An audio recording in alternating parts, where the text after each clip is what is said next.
سوال یہ ہے کہ 7 سال تک آپ کا بچپنا ہے اور 57 سال میں آپ کی شہادت ہے، یہ درمیان کا جو 50 سال کا عرصہ ہے، آخر اس کو بیان کیوں نہیں کیا جاتا؟ اس کو ظاہر کیوں نہیں کیا جاتا؟ کیوں کہ اگر اس کو ظاہر کریں گے تو ایک خاص مسلک ہے جس کا سارا مسلک جو ہے وہ دفن ہو جائے گا، کیونکہ اس 50 سال کے عرصے میں امام حسین رضی اللہ تعالی عنہ نے جن کی ابتدا میں نمازیں پڑھیں تو یہ مسلک والے تو انہیں مانتے ہی نہیں ہیں، جن کے ہاتھوں پر امام حسین رضی اللہ تعالی عنہ نے بیعتیں کی یہ ان کو بھی نہیں مانتے، اور جن کے ساتھ یہ بطور وزیر، بطور مشیر، بطور معاون حکومت میں رہے یہ ان کو بھی نہیں مانتے، اور پھر ڈائریکٹ جو ہے وہ شہادت کربلا پر پہنچ جاتے ہیں تاکہ ان کے جو پچھلے معاملات ہیں ان کو نہ بیان کیا جائے گا، نہ کسی کی اس طرف توجہ جائے گی، اور مسلک جو ہے وہ قائم و دائم رہے گا۔ وجہ کیا ہے کہ آپ جانتے ہیں کہ خاص مسلک ہے کہ جو حضرت ابوبکر صدیق رضی اللہ تعالیٰ عنہ، حضرت عمر فاروق رضی اللہ تعالیٰ عنہ، حضرت عثمان غنی رضی اللہ تعالیٰ عنہ ان کو نہیں مانتے، اسی طرح حضرت امیر معاویہ رضی اللہ تعالیٰ عنہ ان کو بھی نہیں مانتے۔ تو اگر اس 50 سال کے عرصے کو بیان کریں گے تو پھر بتانا پڑے گا کہ حضرت امام حسین رضی اللہ تعالیٰ عنہ نے حضرت ابوبکر صدیق رضی اللہ تعالیٰ عنہ کے ہاتھ میں ہاتھ دیا تھا، ان کی بیعت کی تھی۔ تو جب یہ بتائیں گے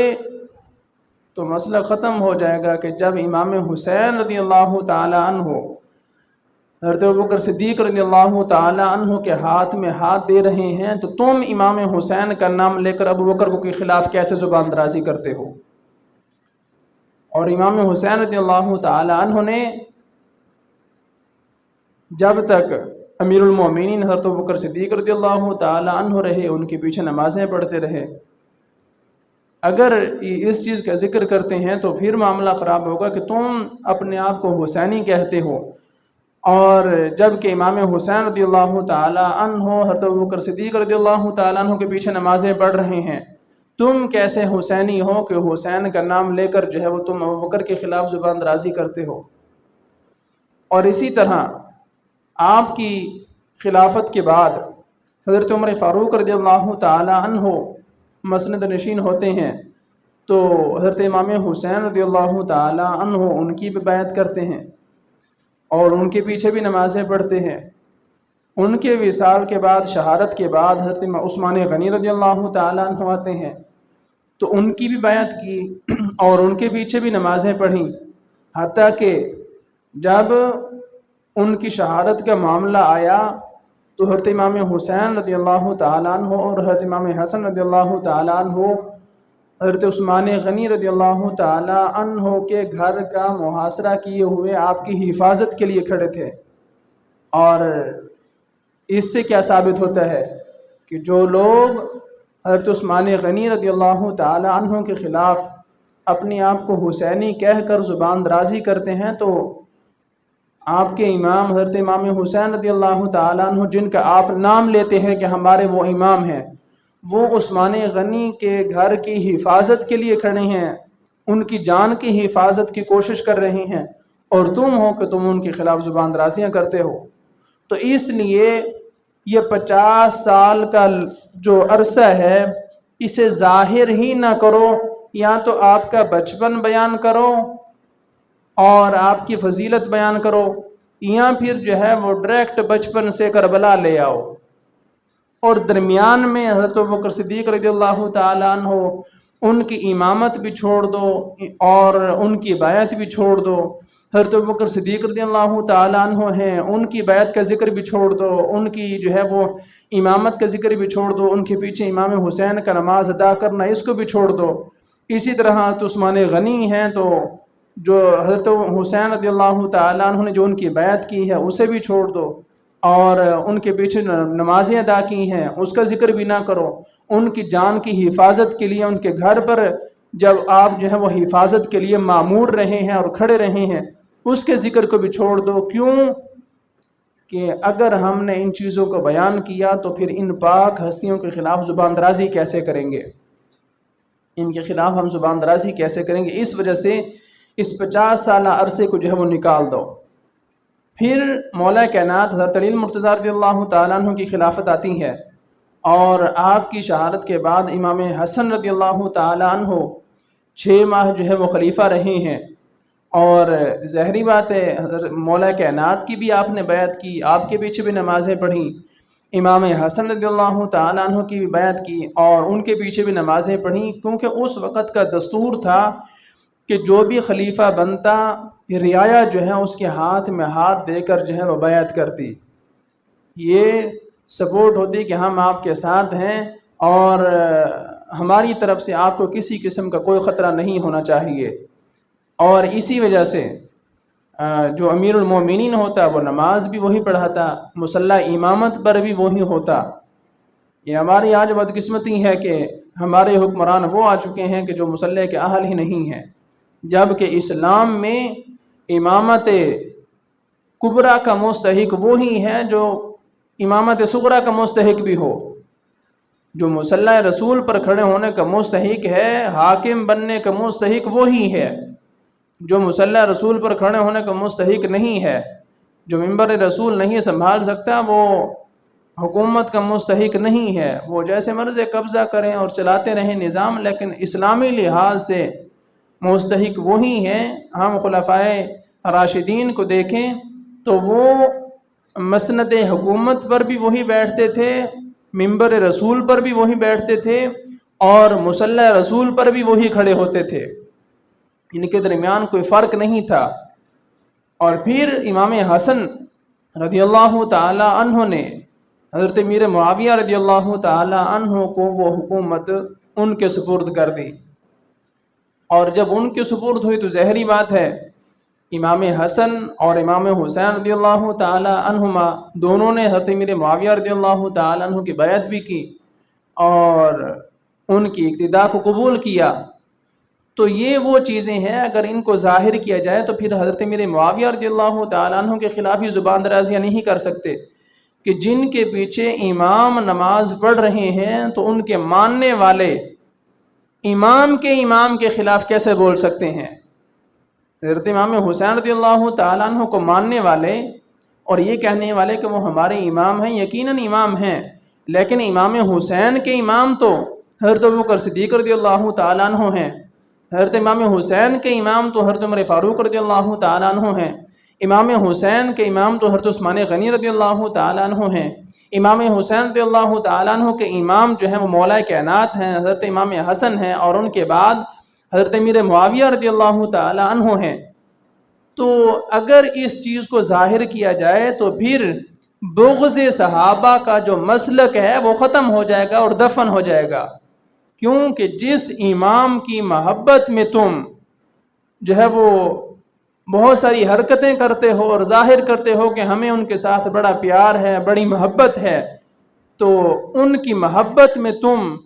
دیگر صحابہ کرام کے خلاف زبان درازیاں کرتے ہو، جبکہ وہ صحابہ کرام و خلفائے راشدین جو ہیں وہ امام حسین کے بھی امام ہیں۔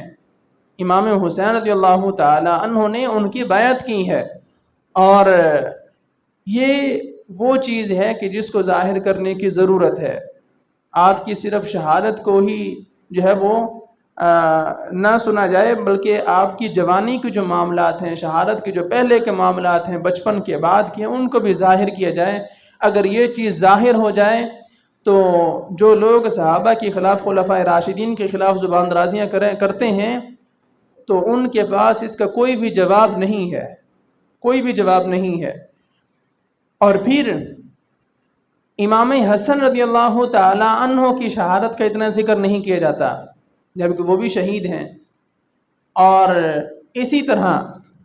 امام حسن رضی اللہ تعالی عنہ کی اولاد کا بھی اتنا ذکر نہیں کیا جاتا۔ اور امامت میں جو 12 امام منتخب کیے ہوئے ہیں، مقرر کیے ہوئے ہیں، وہ بھی سارے امام حسین رضی اللہ تعالیٰ عنہ کی اولاد سے لیے گئے ہیں، جبکہ امام حسن رضی اللہ تعالیٰ عنہ کی اولاد بھی ہے اور ان کا بھی آگے اولاد کا سلسلہ چلا ہے، تو ان کی اولاد میں سے امامت کو منتخب ہی نہیں کیا گیا، کسی کو امامت میں شامل ہی نہیں کیا گیا۔ یعنی ہمارے ہاں یہی مشہور ہے کہ کربلا سے صرف ایک ہی مرد جو ہے وہ واپس آئے تھے، وہ کون ہے؟ امام زین العابدین رضی اللہ تعالیٰ عنہ، جبکہ ان کے ساتھ کربلا میں شریک ہونے والے امام حسن کے بیٹے امام حسن مصنع رضی اللہ تعالیٰ عنہ، وہ بھی کربلا میں شریک ہوئے تھے، امام حسین رضی اللہ تعالیٰ عنہ کے لشکر میں شامل ہوئے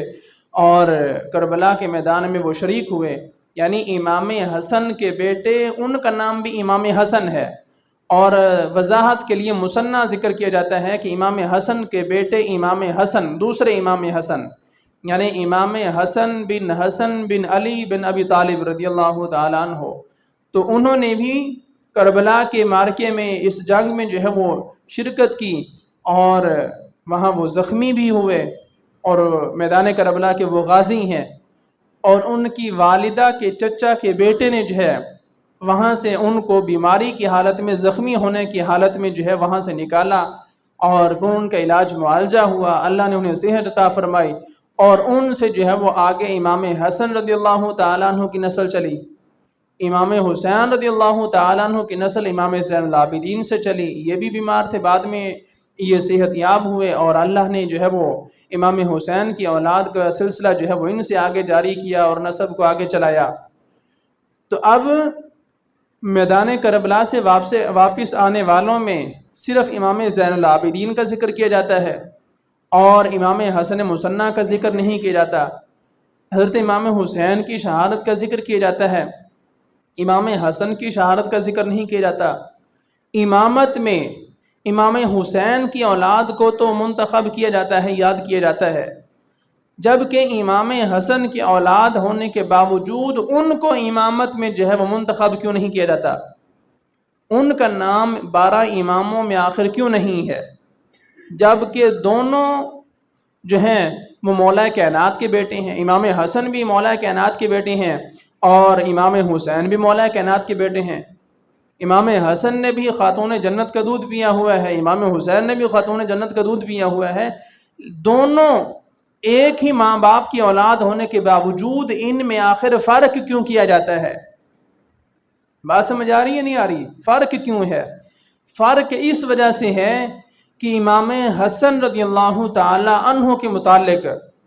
نبی کریم صلی اللہ تعالی علیہ وسلم نے ارشاد فرمایا تھا کہ یہ میرا بیٹا حسن جو ہے، ایک وقت آئے گا کہ یہ 2 مسلمانوں کے گروہوں میں جو ہے وہ صلح کروائے گا، اور یہ میرا بیٹا جو ہے وہ سردار ہوگا، یہ میرا بیٹا سردار ہے اور سردار ہوگا۔ تو امام حسن رضی اللہ تعالی عنہ نے جب حضرت امیر معاویہ رضی اللہ تعالی عنہ کے ماننے والے اور مولا کائنات حضرت علی مرتضیٰ رضی اللہ تعالی عنہ کے جو ماننے والے ہیں، ان کے درمیان اختلافات بڑھے، تو امام حسن رضی اللہ تعالی عنہ نے حکومت جو ہے وہ حضرت امیر معاویہ رضی اللہ تعالی عنہ کو سپرد کر دی اور اپنے تمام اختلافات کو ختم کیا اور صلح کر لی کہ جو کچھ ہو چکا اسے ختم کیا جائے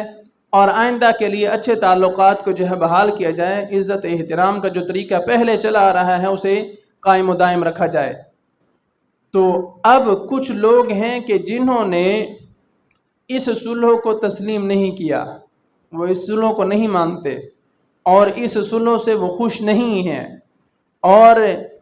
اسی صلح کرنے کی وجہ سے ہی امام حسن کی شہادت کو ذکر ہی نہیں کرتے کہ انہوں نے امیر معاویہ رضی اللہ تعالیٰ عنہ کے ساتھ صلح کیوں کی۔ اس وجہ سے نہ ان کی شہادت کا ذکر کیا جاتا ہے اور نہ ان کی اولاد کو امامت میں منتخب کیا جاتا ہے، اور 12 اماموں میں ان کا نام آخر کیوں نہیں آتا، ان کی اولاد کا نام جو ہے وہ کیوں نہیں آتا؟ سارے امام جو ہیں وہ امام حسین کی اولاد سے جو آئے ہیں، امام حسن کی اولاد سے امام کیوں نہیں آئے؟ جبکہ امام حسن بڑے بھائی ہیں، ان کی اولاد جو ہے ان کا بھی تو نام اماموں میں آنا چاہیے، لیکن نہیں آتا۔ یہ کیا ہے؟ یہ اندر کا بغض ہے کہ ہم نے ہر حال میں حضرت امیر معاویہ رضی اللہ تعالیٰ عنہ کے خلاف دشمنی رکھنی ہی رکھنی ہے۔ چاہے امام حسن نے انہیں معاف کر دیا، ان کے ساتھ صلح کر لی اور حکومت جو ہے وہ ان کے سپرد کر دی اور ان کے ساتھ بیعت کے معاملات ہو گئے، معاہدے ہو گئے، سارا کچھ ہو گیا، معاف کر دیا، لیکن انہوں نے معاف کر دیا، آج کچھ لوگ معاف کرنے کے لیے تیار نہیں ہیں، اور اس صلح کی وجہ سے وہ امام حسن کا اتنا ذکر کرتے ہی نہیں ہیں جتنا امام حسین رضی اللہ تعالیٰ عنہ کا ذکر کیا جاتا ہے۔ اور پھر امام حسین رضی اللہ تعالیٰ عنہ کا ذکر کیا جاتا ہے، آپ کی اولاد کا ذکر کیا جاتا ہے، آپ کی شہادت کا ذکر کیا جاتا ہے، جبکہ امام حسن کی نہ شہادت کا اس طرح ذکر کیا جاتا ہے، نہ آپ کی اولاد کا اس طرح ذکر کیا جاتا ہے، اور نہ امامت میں جو ہے وہ آپ کی اولاد کو اس طرح ظاہر کیا جاتا ہے۔ تو یہ سارا ایک سازشی ٹولہ ہے کہ جس نے یہ سازش رچائی ہے کہ ہم نے امام حسن کا ذکر اس طرح نہیں کرنا، اور ہم نے ان کی شہادت کا ذکر نہیں کرنا، اور جو انہوں نے حضرت امیر معاویہ کے ساتھ صلح کر کے مسلمانوں کی دو لڑتی ہوئی جماعتوں میں صلح کروائی تھی، ہم اس صلح میں جو ہے وہ خوش نہیں ہیں۔ یہ ایک خاص مسلک کی بات کر رہا ہوں، اور وجہ کیا ہے کہ اس لڑائی جھگڑے میں ان کے بڑے ہی ملوث تھے، انہوں نے ہی ادھر سے تخریب کاری ادھر کرنا، ادھر سے ادھر کرنا، اور درمیان میں نچلے طبقے کو جو ہے وہ لڑاتے رہنا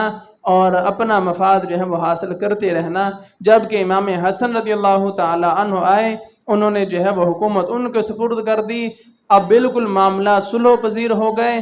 اب یہ کدھر جائیں اور اب یہ لڑائی جھگڑے جو ہے وہ کہاں تلاش کرے۔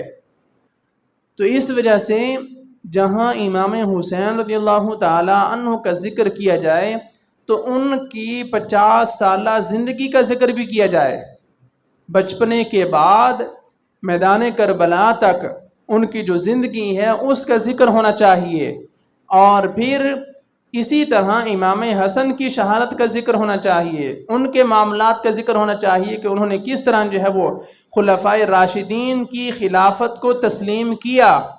ان کی بیعت کی، ان کے پیچھے نمازیں پڑھیں۔ اگر اس چیز کو ظاہر کر دیا جائے تو ایک ہی مسلک بچتا ہے، مسلک حق اہل سنت، کہ جس کو کسی قسم کی کوئی تکلیف نہیں ہے اور کسی صحابی سے کوئی بغض نہیں ہے اور بالکل برقرار ہے، اور اس کی حقانیت جو ہے وہ ظاہر ہوتی ہے، حقانیت ظاہر ہوتی ہے کہ ہمارا مسلک جو ہے وہ نہ حضرت ابوبکر صدیق رضی اللہ تعالیٰ عنہ کے خلاف ہے، ہم ان کی خلافت کو بھی تسلیم کرتے ہیں، ان کی امامت کو بھی تسلیم کرتے ہیں،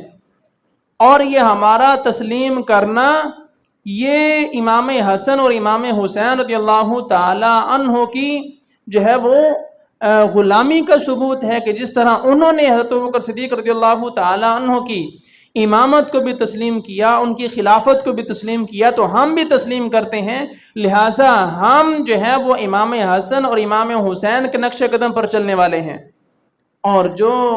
حضرت ابوبکر صدیق رضی اللہ تعالیٰ عنہ کی خلافت کو تسلیم نہیں کرتے، آپ کی امامت کو تسلیم نہیں کرتے، تو ان پر سوالیہ نشان ہے کہ جب امام حسن ان کی بیعت کر رہے ہیں، امام حسین ان کی بیعت کر رہے ہیں، ان کے پیچھے نمازیں پڑھ رہے ہیں، تو تم جو ہے وہ ان کے خلاف کیسے زبان درازی کر سکتے ہو؟ اگر تم امام حسن اور امام حسین کا نام لینے والے ہو، ان کی غلامی کا دم بھرنے والے ہو، تو پھر اسی طرح کرو جیسے انہوں نے کیا،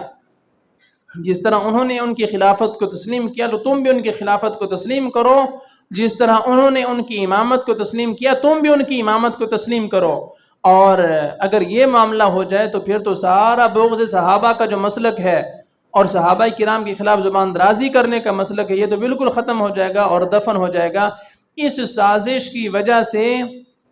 ایک خاص طریقے پر، ایک خاص راستے پر ہی چلا جاتا ہے، اور اس سے جو ہے وہ ہٹ کر نہ امام حسن کا ذکر کیا جاتا ہے، نہ امام حسین کی 50 سالہ زندگی کا ذکر کیا جاتا ہے۔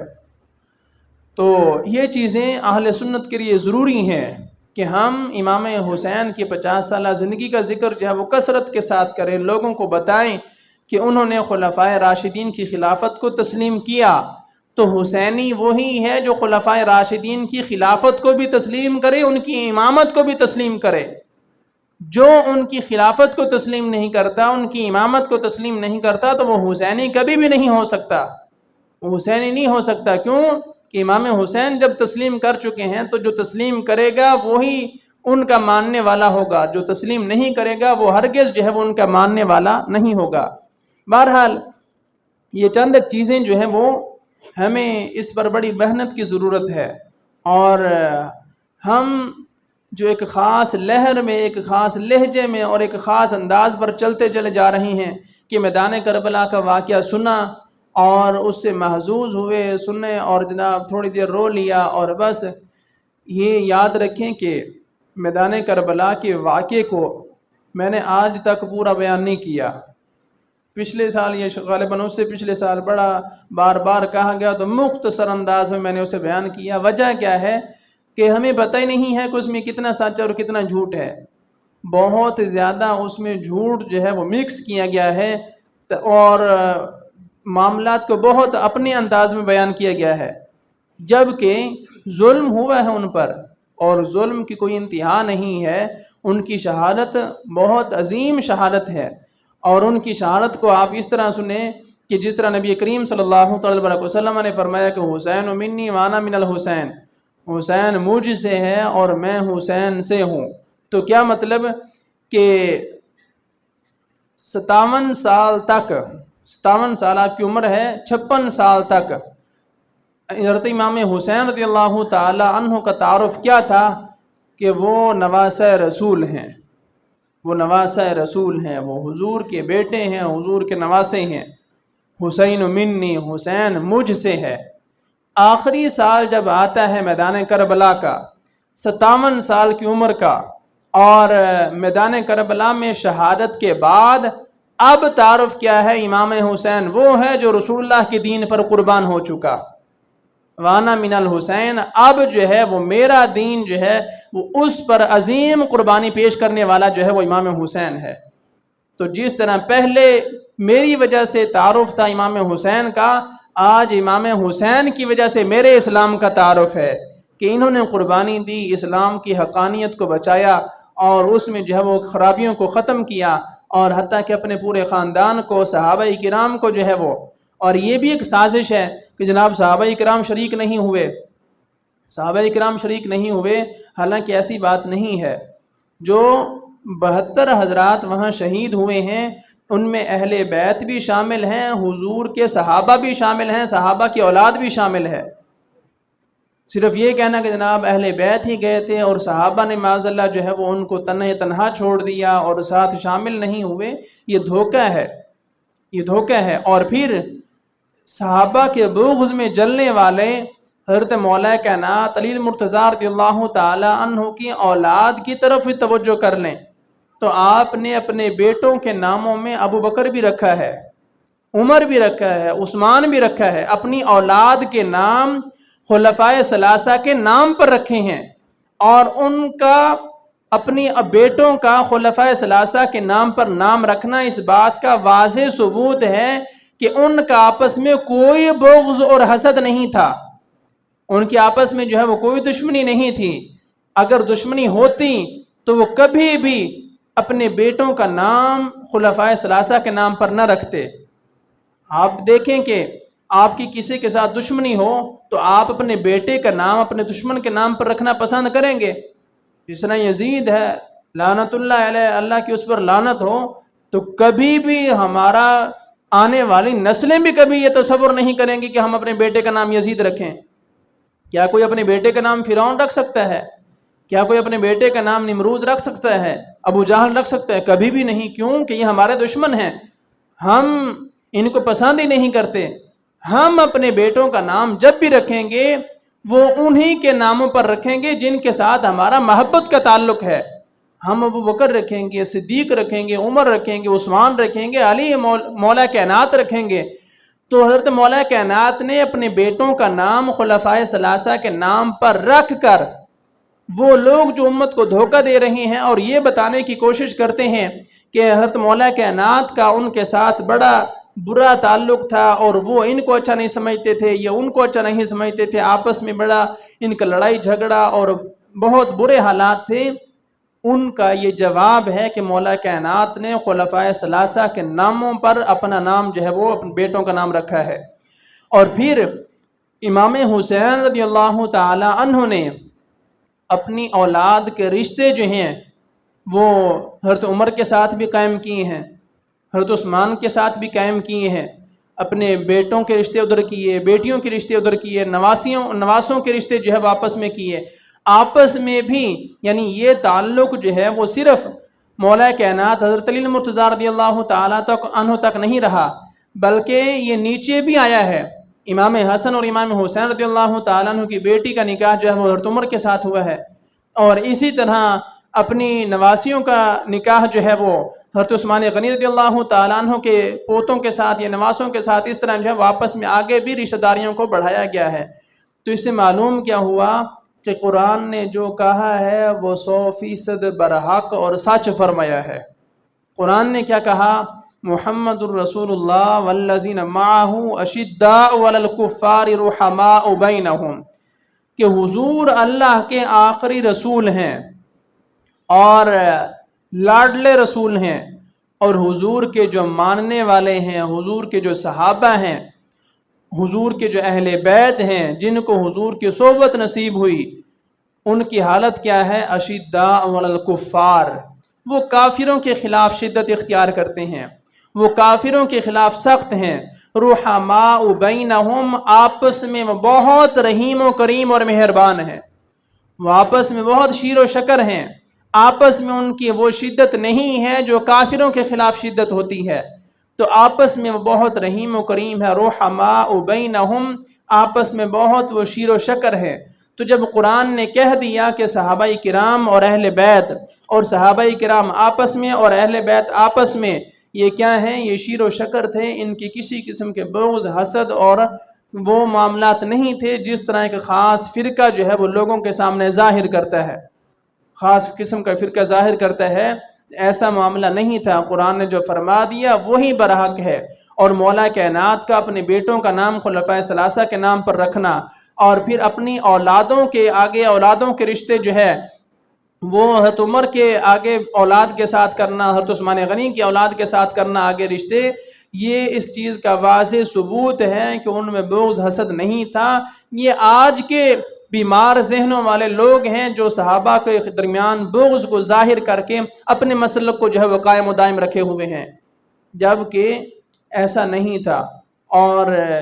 یہ چند ایک چیزیں ہیں جو ہمیں پتہ ہونی چاہیے تاکہ ہمیں کوئی گمراہ نہ کر سکے۔ اور پھر ایسے لوگوں کے ساتھ دوستیاں رکھنا، تعلقات رکھنا مسلمان کے لیے جائز نہیں ہے، مسلمان کے لیے جائز نہیں ہے کہ وہ ایسے بندے کے ساتھ تعلق رکھیں کہ معاذ اللہ جو حضرت ابوبکر صدیق رضی اللہ تعالیٰ عنہ کو مسلمان ہی نہ مانتا ہو، ایسے بندے کے ساتھ دوستی رکھنے کا کیا فائدہ ہے؟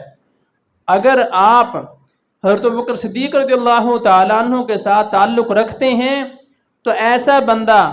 جو حضرت ابوبکر صدیق رضی اللہ تعالیٰ عنہ کے خلاف زبان درازی کرتا ہے، اس کے ساتھ آپ کا تعلق نہیں ہو سکتا،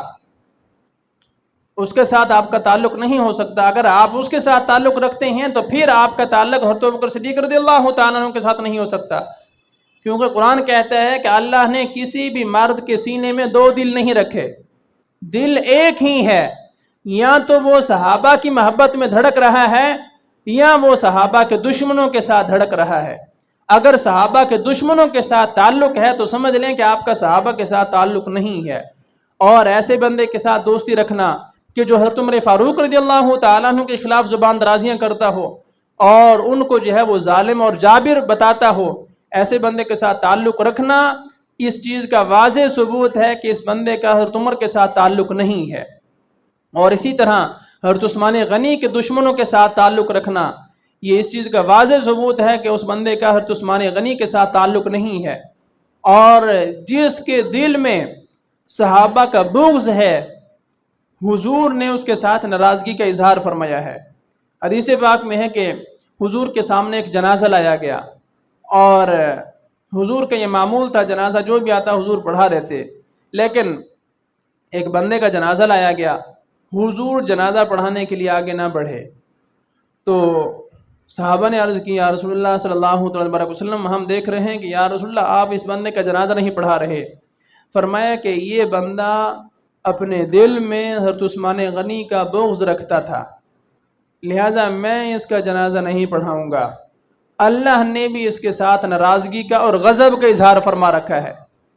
لہٰذا میں اس کا جنازہ نہیں پڑھاؤں گا۔ یعنی حضور نے صحابہ کرام کے خلاف بغض رکھنے والوں کے ساتھ اتنا ناراضگی کا اظہار فرمایا کہ ان کا جنازہ تک نہیں پڑھایا۔ اور دوسری طرف اس بات کو اس انداز سے سمجھیں کہ ادھر رئیس المنافقین عبداللہ بن ابی ہے، اس کا جنازہ پڑھا دیا ہے، اس کا جنازہ پڑھا دیا ہے کیونکہ ساروں کو پتہ ہے کہ یہ رئیس المنافقین ہے، یہ منافقوں کا سردار ہے، اس کا جنازہ پڑھا دیا ہے ایک خاص حکمت کے تحت، لیکن حضرت عثمان غنی کے ساتھ بغض رکھنے والے کا جنازہ نہیں پڑھایا، تاکہ لوگوں کو معلوم ہو کہ جس کے دل میں صحابہ کا بغض ہو اسے حضور کی دعا نصیب نہیں ہو سکتی، اسے حضور کی دعا نصیب نہیں ہو سکتی۔ کہ جنازے میں کیا ہوتا ہے، مرنے والے کے لیے دعا ہی کی جاتی ہے، اور پھر حضور جس کے لیے دعا فرما دیں اس کی بخشش یقینی ہے، اس کی بخشش یقینی ہے۔ اس وجہ سے حضور نے اس کا جنازہ ہی نہیں پڑھایا، کیوں کہ یہ فرمایا میرے عثمان کے ساتھ بغض رکھتا ہے۔ تو ہم اپنے ایمان کی فکر کریں، اپنے ایمان کی فکر کریں، دوستیاں جو ہیں انہی کے ساتھ رکھیں کہ جن کو صحابہ کے ساتھ پیار ہے، دوستیاں انہی کے ساتھ رکھیں کہ جن کو اہل بیت کے ساتھ محبت ہے۔ کبھی بھی ایسے بندے کے ساتھ دوستی نہ رکھیں کہ جس کے دل میں جو ہے وہ صحابہ کے خلاف بغض ہے، جس کی زبان پر جو ہے وہ صحابہ کے خلاف باتیں نکلتی ہیں۔ ایسے بندے کے ساتھ دوستی رکھنا اپنے جو ہے وہ ایمان کو خراب کرنا ہے، اپنے ایمان کو خراب کرنا ہے۔ اور اس کے متعلق ہمارے اسلاف نے بہت اچھے انداز میں سمجھایا، حدیث پاک میں بھی فرمایا کہ اچھے بندے کی صحبت جو ہے وہ خوشبو بیچنے والے عطار کی طرح ہے، کہ اگر آپ اس سے خوشبو خریدو گے تو تب بھی ٹھیک ہے، نہیں خریدو گے تب بھی آپ کو خوشبو آتی ہی رہے گی، آپ کو خوشبو نصیب ہوتی ہی رہے گی۔ اور برے بندے کی صحبت جو ہے وہ بھٹی جھونکنے والے کی طرح ہے، لوہا کوٹنے والے کی طرح ہے، کہ اگر تم اس کی چنگاریوں سے سمیٹو گے، اپنے کپڑوں کو بچاؤ گے، تو پھر بھی گندا دھواں جو ہے وہ تمہارے جو ہے وہ حلق میں اور ناک میں ضرور پہنچتا ہی رہے گا۔ یعنی برے بندے کے صحبت کا اثر جو ہے وہ ہر حال میں ہوتا ہے، جس طرح اچھے بندے کی صحبت کا اثر بندے پر ہوتا ہے، اسی طرح برے بندے کی صحبت کا اثر بھی لازمی ہوتا ہے۔ اور اسی وجہ سے فرمایا گیا کہ صحبت صالح ترا صالح کند، اچھے لوگوں کی صحبت اختیار کرو گے تو اچھے لوگوں کی صحبت تمہیں بھی اچھا کر دے گی۔ صحبت طالع ترا طالع کند، نافرمان اور گندے لوگوں کی صحبت تجھے بھی آخر کار ایک دن گندا کر ہی ڈالے گی۔ تو اس لیے ایسے لوگ جو صحابہ کرام کے خلاف زبان درازیاں کریں، ان کے بارے میں بغض رکھیں، ان کے ساتھ اٹھنا بیٹھنا، میل جول رکھنا، پیار محبت یارانے، اسلام میں یہ جائز نہیں ہے، اسلام میں یہ جائز نہیں ہے۔ جو صحابہ کو اور اہل بیت کو تقسیم کرے اور الگ الگ کرے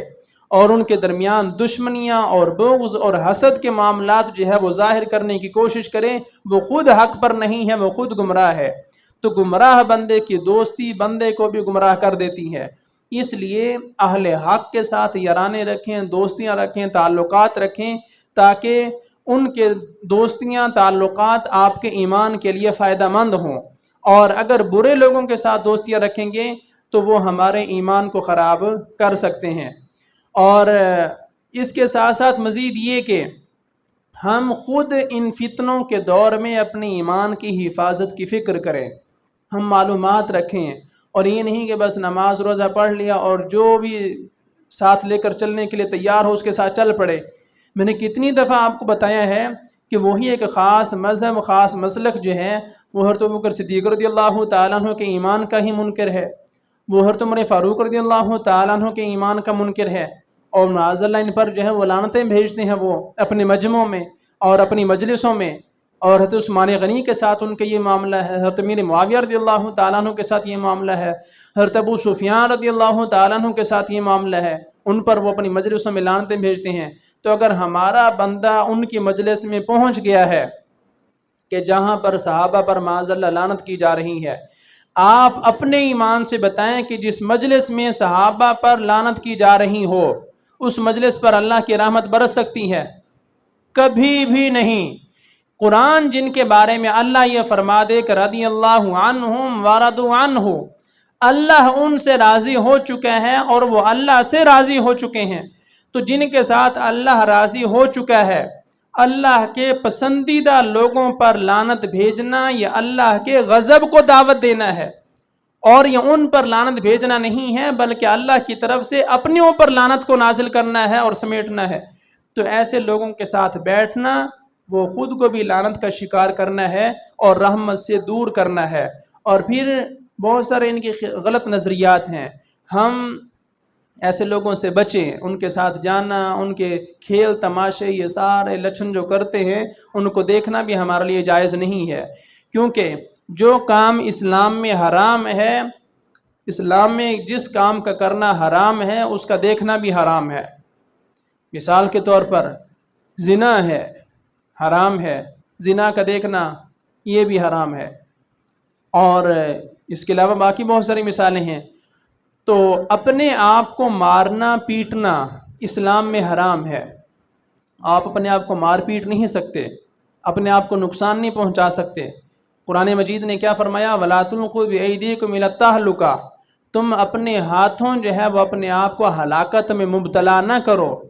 تم اپنے ہاتھوں کے ساتھ اپنے آپ کو نقصان نہ پہنچاؤ۔ تو جو بندہ قرآن کے خلاف عمل کر رہا ہے، جو بندہ قرآن کے خلاف جو ہے وہ اظہار کر رہا ہے، برملا اظہار کر رہا ہے، اس کے ساتھ بیٹھنا، اس کے ساتھ دوستی اور یارانے یہ سارے تعلقات رکھنا، یہ قرآن کے خلاف عمل کرنے والوں میں شامل ہونے کے مترادف ہے۔ اور اس کے علاوہ بھی بہت سارے غلط نظریات ہیں۔ یہ لوگ جو ہیں وہ حضرت عائشہ صدیقہ رضی اللہ تعالی عنہ کے خلاف جو ہے وہ زبان درازیاں کرتے ہیں، ان کے پاک دامنی کو تسلیم نہیں کرتے، جبکہ قرآن نے 1.5 رکوع جو ہے وہ حضرت عائشہ صدیقہ رضی اللہ تعالی عنہ کے پاک دامنی کے بارے میں نازل کیا۔ تو جو قرآن کی ایک آیت کا منکر ہے، ایک لفظ کا منکر ہے، وہ کافر ہے، تو جو 1.5 رکوع کا منکر ہے وہ مسلمان کیسے ہو سکتا ہے؟ اور پھر ایسے بندے کے ساتھ جا کر بیٹھنا، اس کی سننا، اپنی اس کو سنانا، یہ خود بخود اپنے آپ کو رحمت سے دور کرنا ہے۔ تو پیغام یہی ہے کہ اچھے لوگوں کے ساتھ دوستیاں رکھیں۔ صحابہ کرام دنیا کے سب سے بہترین اور افضل ترین لوگ ہیں، اور حدیث پاک میں ہے کہ اللہ نے ازل میں جو ہے وہ تمام مخلوق کے دلوں کو دیکھا،